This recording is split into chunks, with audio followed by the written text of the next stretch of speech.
এটা হ্যাঁ ঈশ্বরের বাণী কি? বাইবেল না বেদ? ঈশ্বরের বাণী বাইবেল, তাহলে বেদ কি? আজকে এটা যদি ঈশ্বরের বাণী বলে তাহলে কুরআন ঈশ্বরের বাণী নয়, গীতা ঈশ্বরের বাণী নয়, তাহলে তো সবই তো ঈশ্বরের বাণী। অবিদ্যার বাণী কি হবে? এগুলা দিয়ে কি আমরা ঈশ্বরের গুণকর্ম স্বভাব জানতে পারবো? এই সৃষ্টি কিভাবে চালাচ্ছে ঈশ্বর, সে চালাচ্ছে না কে চালাচ্ছে? এইসবগুলোর জন্য তো আজকে আমরা পথভ্রষ্ট হয়ে গেছি না? আমরা বেদ, সনাতন ধর্মের যে ধর্মগ্রন্থ বেদ থেকে আমরা বঞ্চিত হয়ে গেছি। আজকে আমাদের দেশে আমরা বিদেশি হয়ে গেছি। দেখি একটা বাংলা দেখি।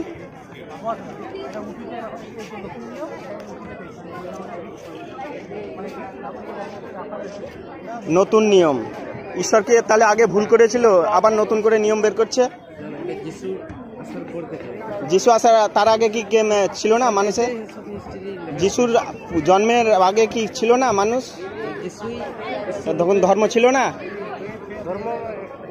তাহলে ধর্ম আজকে সেই মানুষের মানবতার ধর্ম হচ্ছে বেদ। সেই বেদের প্রচার বাদ দিয়ে যে মানুষের যদি গল্প কাহিনী প্রচার করি তাহলে তো আমাদের তো শেষ দুনিয়া। আজ সমাজ কোন দিকে যাবে দেখুন। সমাজে এইভাবে অবিদ্যার প্রচার হচ্ছে। কলকাতা বুক ফেয়ারের বইমেলাতে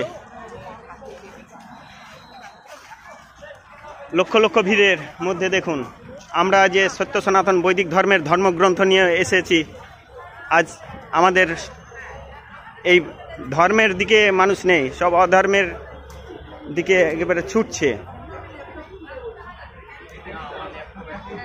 দেখুন আজকে দেখুন আমাদের এই বেদ প্রচার অভিযান নিয়ে বাংলাকে যে আমরা রক্ষা করার জন্য চলে আসছি, বেদ প্রচার অভিযান দিয়ে মানুষকে সত্য সনাতন বৈদিক ধর্মের শান্তির বার্তা দেওয়ার জন্য কত দাঁড়ে দাঁড়ে ঘুরে বেড়াচ্ছি, কিন্তু আমাদের প্রতি মানুষের নজর নেই। ভ্রান্তের দিকে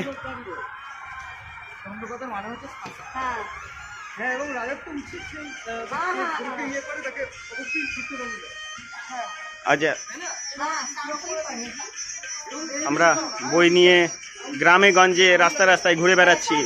আমাদের বই তো কেনা তো দূরে থাক,